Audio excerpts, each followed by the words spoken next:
Sources tell CNN that the president's advisors are struggling to convince him of the threat Russia poses, as former NATO ambassador Nicholas Burns slammed the president's response to Russia's election interference in testimony before the Senate. Take a listen. It is his duty, President Trump's, to be skeptical of Russia. It's his duty to investigate and defend our country against a cyber offensive, because Russia is our most dangerous adversary in the world today. And if he continues to refuse to act, it's a dereliction of the basic duty to defend the country. This as Reuters is reporting that the Kremlin says Vladimir Putin and President Trump will meet on the sidelines of the G20 summit next week.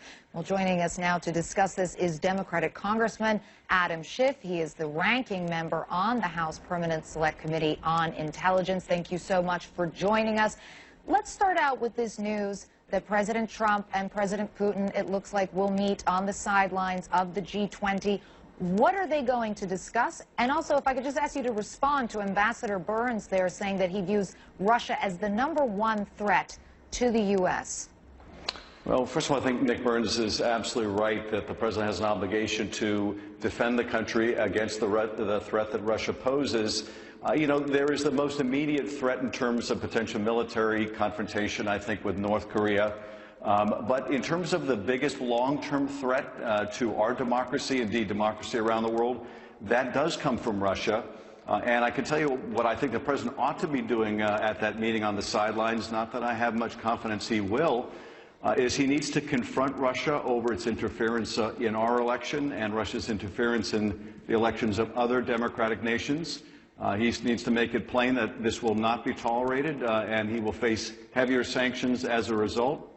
He also, I think, needs to confront Russia over its continuing meddling in the Ukraine and its continued possession of Ukrainian territory in Crimea, and make it plain that we are not going to work in common cause with Russia in propping up someone who is effectively a war criminal in Damascus.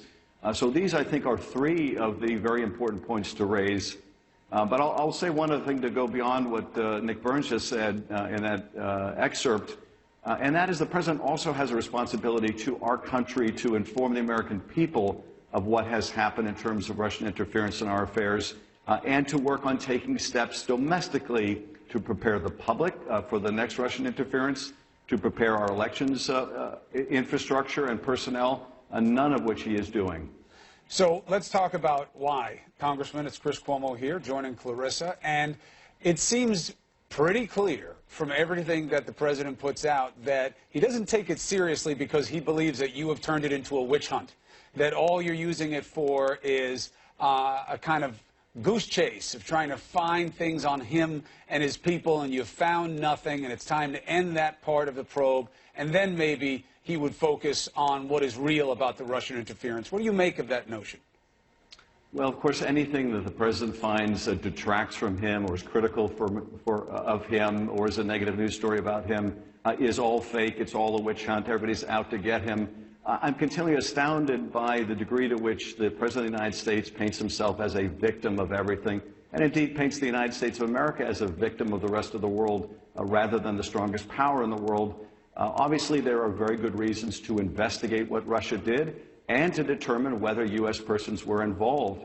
But you're absolutely right. I think the president can't come to grips with the Russian intervention in our affairs because he views it as a threat to his legitimacy. But he has a job to do as president of the United States, and that requires him to rise above his own naked self-interest and think about the country, something he has demonstrated little capacity to do. Our country is depending on our commander-in-chief to push back hard against Russian adventurism, Russian intervention, Russian efforts to diminish democracy and human rights, and he is not living up to that responsibility, and we need him to. Congressman, another topic that I know is close to your heart is Syria, which obviously is a deeply complex conflict. The Obama administration was attacked for not having a coherent policy on it. The Trump administration is now being attacked for not having a coherent policy on it.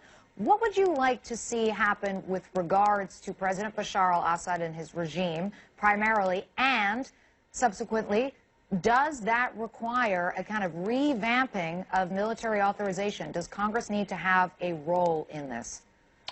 Absolutely. And of course, as you may know, for years I've worked on a new authorization use force and introduced a number of different iterations to make that happen.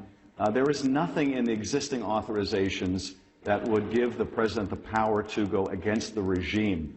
The regime is not ISIS, it's not Al-Qaeda, it's not anyone responsible for 9/11, it's not Saddam Hussein. Those were the basis of or at least Al-Qaeda and those responsible for 9/11 are the basis of that original authorization. So he can't rely on that. And I think particularly here where he effectively has advanced notice that the Syrians may use chemical weapons again, the case to act on his own without congressional approval is even weaker than it was the first time, and it was weak then. But nonetheless, Congress is complicit in this. And nothing is preventing us from taking up this debate, from having a vote on a new authorization, and we ought to do that without any delay. So I think this is absolutely imperative. But you guys have been uncharacteristically quiet about this. This was true, you could argue, towards the end of the Bush administration, certainly all of the Obama administration, and now there's a continuation of it, which is Congress abdicating its constitutional responsibility to declare war because you guys don't want to own the consequences. So you just let the presidents do whatever they want to do. And the proof we saw most recently, Congressman, were the applause that the President Trump, got from Congress for bombing that airport in Syria. He got applauded for it. Why applaud it if there was no legal basis for it? Chris, I think you're absolutely right. Congress has been derelict in its responsibility. I will say this, though. There have been some of us, myself, Tim Kaine, Jeff Flake, and a few others who have been sounding alarm about this for years. I've authored amendments on the House floor to defund actions without a new authorization. I've introduced bills. I've called for hearings on them, as has Tim Kaine. So there have been a small group of us who have been very loud about this, but we have gained little or no traction, and that has got to change because I think you're absolutely right. It's a complete dereliction.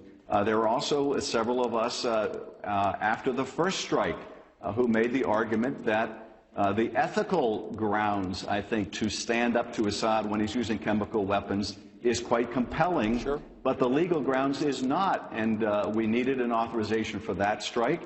We need an authorization for any future strike, particularly here, Chris, where you have the president threatening grave consequences, and clearly that means an escalation from the first military action, which was in and itself quite substantial.